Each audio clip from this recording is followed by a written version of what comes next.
स्वागत है आप सबका हमारे YouTube चैनल इन्फिनिटी स्टडी में। मैं सौरभ तिवारी। आज हम नागरिकता सिटीजनशिप के बारे में डिस्कस करेंगे। इससे पहले लास्ट लेक्चर में मैंने संघ और इसके क्षेत्र के बारे में बातचीत किया था। अगर आप लोग ने वीडियो नहीं देखा तो जाके वीडियो को देखिए, ठीक है। अब नागरिकता के बारे में आज डिस्कस करेंगे। संविधान में भाग 2 अनुच्छेद 5 से 11 में नागरिकता के बारे में कुछ प्रावधान किए गए हैं, उनके बारे में हम लोग देखते हैं। उससे पहले समझते हैं आखिर नागरिक होते कौन हैं, ठीक है। तो देखिए, हर देश में क्या है, दो तरह के लोग होते हैं। एक होते हैं नागरिक, एक होते हैं विदेशी, ठीक है। लोग जो होते हैं दो तरह होते हैं। हर देश में दो तरह के लोग होते हैं। एक होते हैं नागरिक, दूसरे होते हैं विदेशी, ठीक है। तो ये जो नागरिक होते हैं, ये इनके जो राज्य के प्रति अपनी निष्ठा होती है वो पूर्ण होती है, और ये पूर्ण नागरिक होते हैं। इनको सभी अधिकार प्राप्त होते हैं, और जितने भी भारतीय संविधान में जितने भी अधिकार दिए हैं, सभी अधिकार इन नागरिकों को प्राप्त होते हैं। लेकिन जो विदेशी होते हैं, इनको कुछ अधिकार मिलते हैं, लेकिन संपूर्ण अधिकार नागरिकों के इतना नहीं मिलते हैं, ठीक है। अब एक चीज़ और ध्यान रखिएगा, जो विदेशी हैं वो भी दो कंडीशन पर डिपेंड करता है। विदेशी मित्र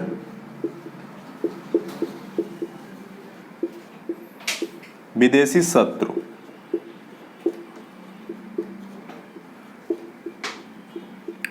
विदेशी मित्र की अपेक्षा विदेशी शत्रु को और भी कम अधिकार प्राप्त होते हैं, ठीक है। अब जो हमारा फंडामेंटल राइट्स है, उसमें कुछ ऐसे अधिकार हैं जो सिर्फ भारतीय लोगों को ही प्राप्त हैं, ठीक है। उनको भी हम थोड़ा सा समझ लेते हैं। जैसे अनुच्छेद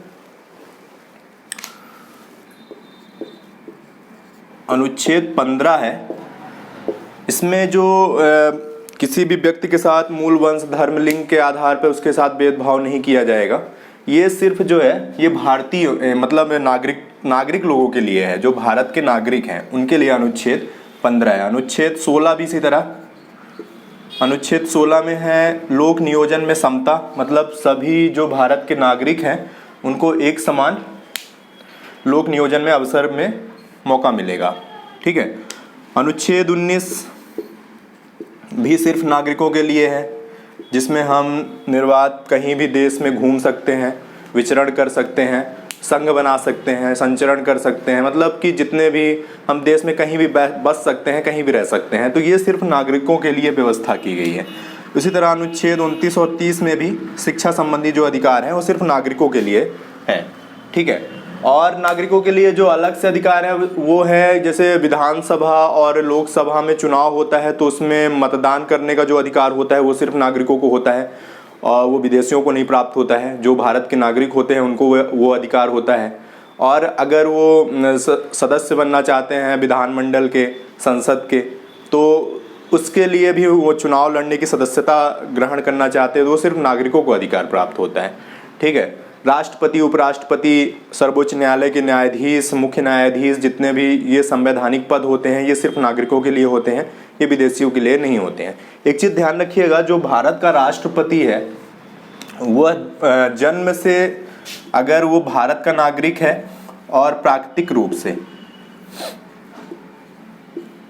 दोनों ही तरीकों में वो भारत का राष्ट्रपति बन सकता है। मतलब हमारे भारतीय संविधान में ये व्यवस्था है कि अगर कोई व्यक्ति जन्म से है भारत का नागरिक तब तो ठीक ही है, अगर वह प्राकृतिक रूप से भी उसको अगर नागरिकता दी गई है तब भी वह भारत का नागरिक बन सकता है, ठीक है। वहीं पर अमेरिका की अगर बात करें तो अमेरिका में जो जन्म से है वहाँ का नागरिक, मतलब अमेरिका में जो जन्म से अमेरिका का नागरिक है उसे ही अमेरिका का राष्ट्रपति बनने का अधिकार प्राप्त है, ठीक है। तो ये कुछ चीज़ें ध्यान रखिएगा। अब इसके बाद हम लोग डिस्कस करते हैं कि 1950 में जब संविधान बना, 26 जनवरी 1950 में संविधान बनकर तैयार हुआ। ठीक है, तो इस दिन आखिर भारत के कौन कौन से लोग नागरिक होंगे, सबसे पहले तो हमें ये समझना चाहिए, मतलब कि 26 जनवरी 1950 को भारत के नागरिक किनको समझा जाएगा। तो अनुच्छेद, ये जितने भी उपबंध हैं मैंने पहले भी बताया भाग 2 में है ना, संवैधानिक उपबंध जो है ये भाग 2 में अनुच्छेद 5 से 11 तक में इनके बारे में डिस्कस किया गया है। ठीक है, तो अब हम अनुच्छेद 5 को देखते हैं। अनुच्छेद 5 कहता है कि भारतीय मूल का व्यक्ति कौन कहलाएगा? भारतीय मूल का व्यक्ति वह है जो अविभाजित भारत में पैदा हुआ हो या उसके माता पिता या दादा दादी कोई भी अविभाजित भारत में पैदा हुए हों, या तो फिर 1947 में जब भारत और पाकिस्तान दो अलग देश बन गए तो वो भारतीय भूभाग में वो अगर पैदा हुए तो भारतीय मूल के व्यक्ति कहलाएंगे। ठीक है, तो अनुच्छेद 5 कहता है कि भारतीय मूल का व्यक्ति को 1950 में नागरिक माना जाएगा वो अगर तीन शर्तों में से किसी एक को पूर्ण करता है तो वह भारत का नागरिक माना जाएगा।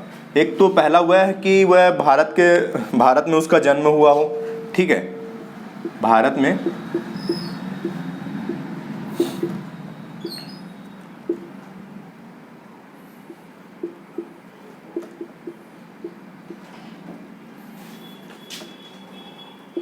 में उसका जन्म हुआ हो। ठीक है, और दूसरा उसके जो माता पिता है उनका भारत में जन्म हुआ हो, अविभाजित भारत में।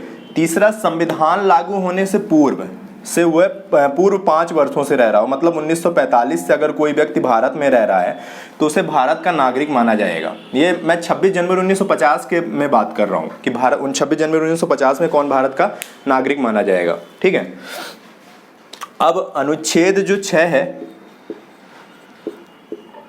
अनुच्छेद 6 कहता है कि कोई व्यक्ति जो है वो पाकिस्तान से भारत आता है। ठीक है, तो उसे भारत में नागरिकता किस आधार पे दी जाएगी, ये चीज हम समझते हैं। अगर वह व्यक्ति जो है 19 जुलाई 1948 से पहले पाकिस्तान से भारत जो है स्थानांतरित हो जाता है और लगातार वहाँ पर जब से वो स्थानांतरित हुआ तो तब से वो भारत में लगातार रह रहा है, तो वह भारत का नागरिक माना जाएगा। ठीक है, अब 19 जुलाई ही हमने क्यों तय किया? 19 जुलाई हमने इसलिए तय किया जब भारत और पाकिस्तान दो अलग देश बने तो 19 जुलाई को ही एक परमिट दी गई थी जिसके आधार पे लोग अपनी जगह, मतलब अपने जहां वो जाना चाहते थे वहां वो जा सकते थे। ठीक है, इसलिए 19 जुलाई 1948 के पहले जो भारत में आ गया है पाकिस्तान से तो उसे भारत का नागरिक समझा जाएगा। लेकिन अगर 19 जुलाई 1948 के बाद अगर कोई आता है, ठीक है, तो उसे नागरिक बनने के लिए कम से कम 6 महीने भारत में रहना होगा। उसे नागरिक बनने के लिए कम से कम 6 महीने भारत में रहना होगा। ठीक है, अब अनुच्छेद 7 देखते हैं क्या है उसमें।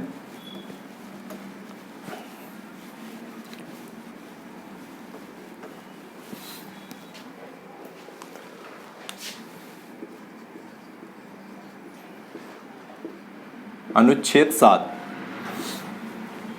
कोई व्यक्ति 1 मार्च 1947, ठीक है, 1 मार्च 1947 के बाद भारत से पाकिस्तान को स्थानांतरित हो गया। ठीक है, कोई व्यक्ति है जो 1 मार्च 1947 के बाद भारत से पाकिस्तान चला गया और वापस वो भारत में वापस लौट आया। तो जब वो भारत में वापस लौटा तो उसे नागरिकता प्राप्त करने के लिए कम से कम 6 माह भारत में पंजीकृत आवेदन देने से पहले 6 माह उसे भारत में रहना होगा। उसके बाद उसे भारत की नागरिकता प्राप्त होगी। ठीक है, अनुच्छेद 8 जो है इसमें यह व्यवस्था की गई है कि यदि किसी व्यक्ति के माता पिता या दादा दादी अविभाजित भारत में पैदा हुए हों और उन्हें भारत की नागरिकता, वो कहीं भारत से बाहर रह रहा हो, ठीक है, उसे भारत की अगर नागरिकता चाहिए तो वह कूटनीतिज्ञ तरीके से या पार्षदी प्रतिनिधि के रूप में वह नागरिकता प्राप्त कर सकता है। ठीक है, ये भारत के बाहर रहने वाले लोगों के लिए भारत में नागरिकता पाने के लिए व्यवस्था की गई है अनुच्छेद 8 के तहत। ठीक है, एक चीज ये ध्यान रखिएगा, अनुच्छेद 9 जो है, अनुच्छेद 9 यह प्रावधान करता है कि अगर कोई व्यक्ति किसी दूसरे देश की नागरिकता ग्रहण कर लेता है स्वेच्छा से, अगर कोई व्यक्ति किसी दूसरे देश की नागरिकता ग्रहण कर लेता है तो उसे भारत में नागरिकता नहीं प्राप्त होगी, उसे भारत का नागरिक नहीं माना जाएगा। जो जहां पर उसने नागरिकता ले ली है वहां का वो नागरिक हो जाएगा। अनुच्छेद 10 में, अनुच्छेद 10 की बात हम कर रहे थे। अनुच्छेद 10 में संसद को यह अधिकार है कि वह किसी भी व्यक्ति को या किसी व्यक्ति समूह को नागरिकता प्रदान कर सकती है। यह अधिकार संसद को प्राप्त है। ठीक है, संसद को यह अधिकार है। जैसे यहाँ पे हम समझते हैं कि अगर मान लीजिए कोई ऐसा क्षेत्र है जो कोई विदेशी क्षेत्र है और उसे भारतीय क्षेत्र में सम्मिलित किया गया है, ठीक है, तो वहाँ की जो आबादी है, वहाँ की जो जनसंख्या है, उसे संसद एक आदेश के, नागरिकता आदेश के द्वारा वहाँ के नागरिकों को भारत के नागरिक के रूप में बता सकती है। ठीक है, उन्हें भारत की नागरिकता प्रदान की जा सकती है। अनुच्छेद 10 के तहत संसद को यह अधिकार है। अनुच्छेद 11 जो है, अनुच्छेद 11 में अनुच्छेद 11 जो है संसद को यह अधिकार देता है कि वह नागरिकता के अर्जन और समाप्ति के संबंधित वो कानून बना सकती है। ठीक है, अगर या ऐसा कोई विधि बना सकती है जिससे व्यक्ति की नागरिकता को निर्धारित किया जा सके। तो ये अनुच्छेद 11 में ये अधिकार अनुच्छेद 11 संसद को देता है। ठीक है, ये चीज़ ध्यान रखिएगा, संसद ही कोई भी कानून है, लॉ है, उसे संसद ही बनाएगी। ठीक है, तो ये अनुच्छेद 5 से 11 तक हमने डिस्कस किया। अनुच्छेद 5 से 8 तक बेसिकली क्या है कि भारत के नागरिक 1950 में 26 जनवरी 1950 में भारत के नागरिक कौन होंगे, अनुच्छेद 5 से 8 में उसमें बताया गया है कि कौन कौन से भारत के नागरिक होंगे, है ना। और उसके बाद अनुच्छेद 9 में बताया गया कि अगर किसी व्यक्ति ने अगर दूसरे देश की नागरिकता ले ली है तो उसे भारत में नागरिकता नहीं मिलेगी, या तब मिलेगी अगर उस देश जहाँ भी उसने नागरिकता ली है वहाँ की नागरिकता को वो त्याग दे।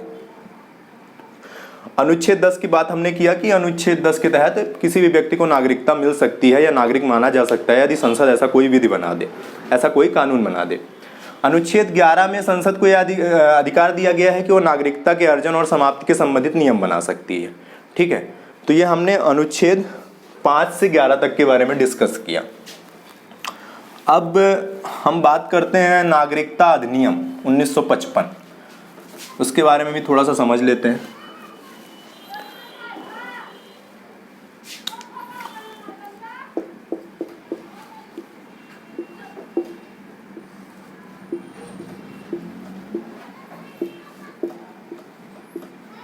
नागरिकता अधिनियम 1955। नागरिकता अधिनियम 1955 जो है वो प्रावधान जो है वो 1950 के बाद, 1950 तक तो हमने देखा, 1950 को तो हमने देखा किन किन लोगों को भारत का नागरिक माना जाएगा। ठीक है, 1950 के बाद आखिर भारत के नागरिक कौन होंगे, इसके लिए ये कानून बनाया गया, नागरिकता अधिनियम 1955 अनुच्छेद 11 के तहत संसद ने बनाया। ठीक है, अब इसमें पहला है किस किस आधार पे अर्जन की हम बात करें, लोग नागरिकता कैसे अर्जन कर सकते हैं, ठीक है, पा कैसे सकते हैं। तो पहला है जन्म के आधार पर,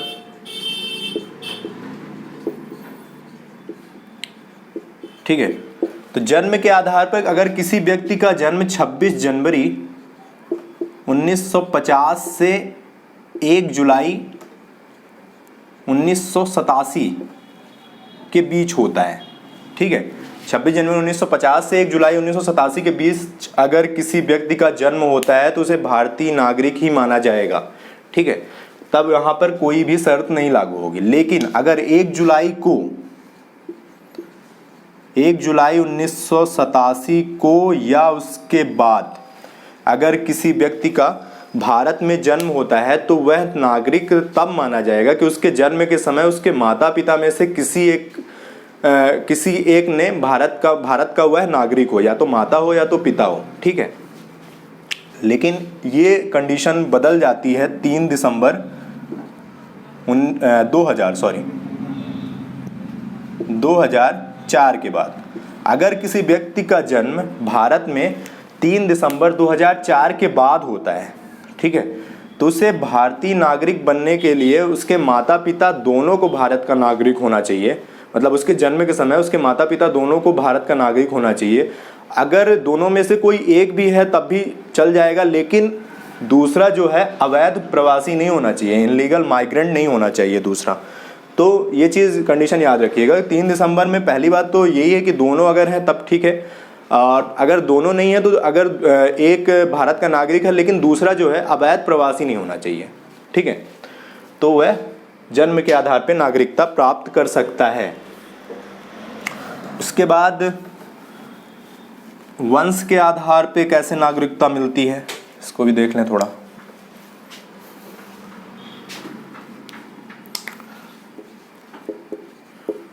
वंश के आधार पे किसी व्यक्ति का जन्म 26 जनवरी 1950 से 10 दिसंबर 1992 के बीच भारत से कहीं बाहर हुआ हो और वह भारत की नागरिकता चाहता है, तो उसके जन्म के समय कम से कम उसके पिता को, कम से कम नहीं मतलब उसके जो पिता को भारत का नागरिक होना चाहिए, ठीक है। यहाँ सिर्फ पिता की बात हो रही है, मतलब जब उसका जन्म हुआ हो भारत के बाहर तो उस समय उसके जो पिता है वो भारत के नागरिक होने चाहिए, तब उस आधार पे उसे वंश के आधार पे नागरिकता मिल सकती है, ठीक है। लेकिन 10 दिसंबर 1992 के बाद यह इसमें संशोधन किया गया और ये कर दिया गया कि अगर किसी व्यक्ति का जन्म भारत से बाहर हुआ हो और वो भारत की नागरिकता चाहता है तो उसे भारत का नागरिक मान लिया जाएगा, और उसके जन्म के समय माता पिता में से कोई अगर उसके मतलब भारत के नागरिक हैं, ठीक है, उसके जन्म के समय अगर उसके माता पिता में से कोई, अभी हम बात कर रहे थे 1992 तक सिर्फ पिता नागरिक हों, ठीक है, 1992 के बाद अगर माता पिता में से कोई भी नागरिक है तो उसे वंश के आधार पर नागरिकता दे दी जाएगी, ठीक है। अब 3 दिसंबर 2004 के बाद वंश के आधार पर नागरिकता नहीं प्रदान की जाएगी, ऐसा इसमें उपबंध दिया गया। लेकिन अगर किसी व्यक्ति का जन्म के एक भीतर उसके मतलब किसी व्यक्ति का अगर जन्म भारत से बाहर हुआ और उसको 2004 के बाद नागरिकता नहीं दी जाएगी, लेकिन अगर उसका जैसे जन्म हुआ तो उसका मतलब यहाँ भारतीय कॉन्सुलेट में अगर उसका नाम रजिस्टर्ड करा दिया गया उसके जन्म के 1 वर्ष के अंदर, तो उसे भारत की नागरिकता मिल सकती है, ठीक है। तो ये वंश के आधार पे हो गया।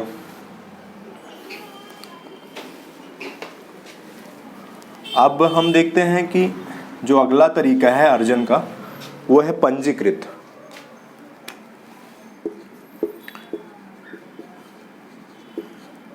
पंजीकृत में केंद्र सरकार जो है वह किसी भी व्यक्ति को किसी आवेदन को प्राप्त होने पर वह किसी भी व्यक्ति को नागरिकता दे सकती है, बशर्ते अगर वह कुछ कंडीशन को अप्लाई कर रहा हो तब, ठीक है। कंडीशन नंबर 1 है कि वह भारतीय मूल का व्यक्ति हो, ठीक है। भारतीय मूल का व्यक्ति होने के साथ वह भारत में मतलब नागरिकता प्राप्त करने के आवेदन से पहले कम से कम 7 वर्ष से रह रहा हो, कम से कम यहाँ पर 7 वर्ष की बात हो रही है, ठीक है। मतलब कि उसे भारत की नागरिकता मिल सकती है लेकिन उससे पहले वो कम से कम 7 वर्ष भारत में रहा हो आवेदन करने से पहले, ठीक है। एक कंडीशन तो ये हो गई। दूसरी कंडीशन ये हो गई कि वो अविभाजित भारत में उसके जो माता पिता हैं दादा दादी अविभाजित भारत में पैदा हुए हों और वह भारत के कहीं बाहर रह रहा हो तो उसे भी पंजीकरण के द्वारा उसे नागरिकता मिल सकती है, ठीक है। तीसरी कंडीशन जो है, पहली बात हमने किया, दूसरी में हमने बात किया कि अगर वो कहीं अविभाजित भारत में उसके माता पिता का या दादा दादी का जन्म हुआ हो और उसे भारत की नागरिकता चाहिए, कहीं वो भारत से बाहर रह रहा हो तो उसे नागरिकता मिल सकती है, लेकिन उसे कम से कम 7 वर्षों तक भारत में निवास करना होगा। तीसरी कंडीशन में बोला है कि अगर कोई व्यक्ति जो है भारत के नागरिक से अगर शादी कर लेता है, ठीक है, और शादी के बाद वह भारत की नागरिकता चाहता है तो उसे नागरिकता प्राप्त करने के लिए नागरिकता आवेदन से पहले कम से कम भारत में 7 वर्ष रहना होगा, और वह भारतीय नागरिक के नाबालिग बच्चों को भी इसी आधार पे नागरिकता केंद्र सरकार पंजीकृत के माध्यम से दे सकती है, ठीक है। इसके बाद अगला जो है वह है प्राकृतिक रूप से।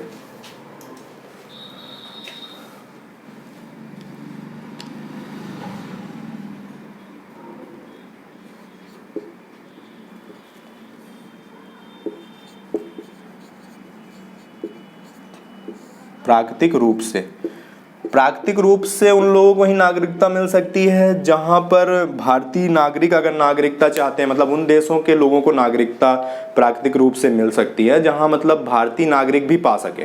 ठीक है, जैसे ये केंद्र सरकार देगी। केंद्र सरकार के पास अगर आवेदन आता है कि उसे प्राकृतिक रूप से आवेदन किसी व्यक्ति को नागरिकता देना है, तो कुछ कंडीशन यहाँ पर भी अप्लाई होती हैं। पहली कंडीशन तो यही है कि जिस देश के व्यक्ति को यहाँ पर नागरिकता चाहिए उसके देश, उस देश में भी भारतीय नागरिक अगर नागरिकता चाहते हैं तो उन्हें मतलब वहाँ प्राकृतिक रूप से मिल सकती हो, ऐसे देश को ही नागरिकता दी जाएगी। दूसरी कंडीशन ये है कि वह भारत की 8वीं अनुसूची जिसमें कि 22 भाषाओं का जिक्र है, तो उन 22 भाषाओं का अच्छा ज्ञाता हो, जानकार हो। ठीक है, तो ये कुछ कंडीशनों के आधार पर उसे नागरिकता मिल सकती है। उसका चरित्र अच्छा होना चाहिए और उसमें कुछ देशद्रोही की भावना नहीं होनी चाहिए। तो प्राकृतिक रूप से ऐसे क्षेत्रों को नागरिकता प्रदान की जा सकती है। अगला जो है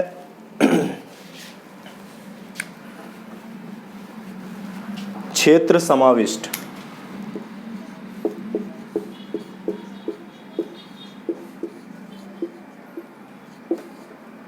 क्षेत्र समाविष्ट, क्षेत्र समाविष्ट के तहत कैसे नागरिकता मिलेगी इसके बारे में हम लोग समझते हैं। क्षेत्र समाविष्ट, जैसे कि हम लोग जानते हैं कि 1962 में पौंडीचेरी, जैसे हम उदाहरण के लिए ले लें कि जैसे पौंडीचेरी जो है तो उसे 1962 में संघ शासित क्षेत्र बनाया गया। पहले वो विदेशी जमी थी, ठीक है, उसे जो भारतीय क्षेत्र में मिलाया गया और उसे संघ शासित क्षेत्र बनाया गया। ठीक है, अब वहाँ जो रहने वाले लोग हैं उन्हें एक नागरिकता आदेश के तहत उनको भारत का नागरिक माना गया। ठीक है, तो इसके कहने का मतलब ये है कि कोई भी विदेशी जमीन है जिसे भारत में सम्मिलित किया जाना है तो केंद्र सरकार या संसद को यह अधिकार है कि वो वहाँ के रहने वाले जो निवासी हैं उनको एक आदेश के माध्यम से नागरिकता प्रदान की जा सकती है। ठीक है, तो ये अनुच्छेद क्षेत्र समाविष्ट में अर्जन का ये तरीका बतलाया गया है कि सरकार कोई आदेश जारी करके उस क्षेत्र विशेष में रहने वाले जितनी भी लोग हैं उनको नागरिकता दे सकती है। अब अर्जन के हमने तरीके देखे, अब समाप्ति के भी देखें कि नागरिकता समाप्त कैसे हो सकती है। तो नागरिकता समाप्ति,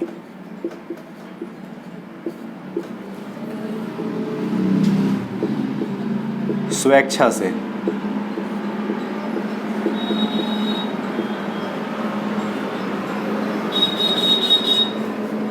कोई भी व्यक्ति जो है वह स्वेच्छा से नागरिकता को त्याग कर सकता है। ठीक है, मतलब कि अगर वह भारत का नागरिक नहीं रहना चाहता है तो वह एक आवेदन के माध्यम से वह स्वेच्छा से अपनी भारत की नागरिकता को त्याग सकता है।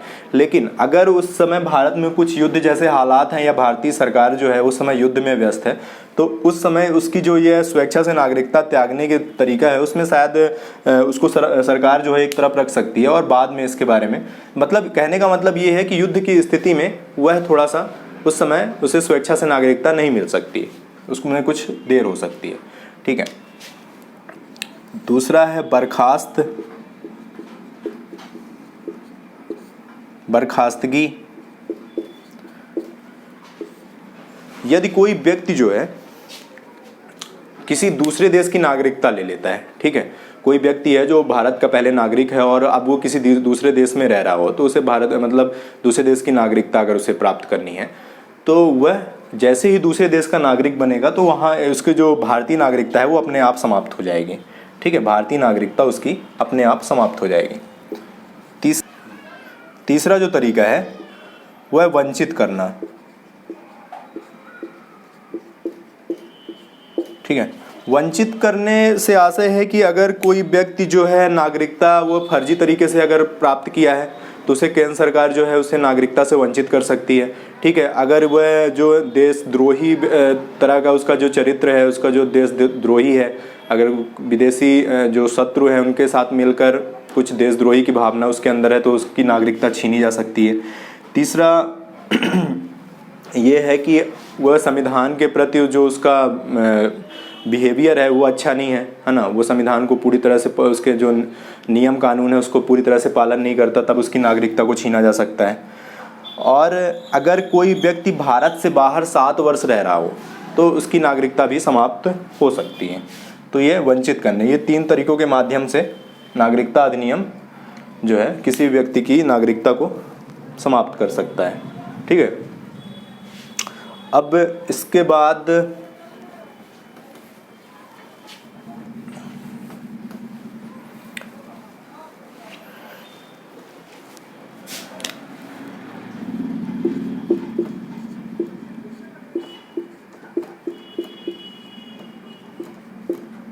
एकल नागरिकता।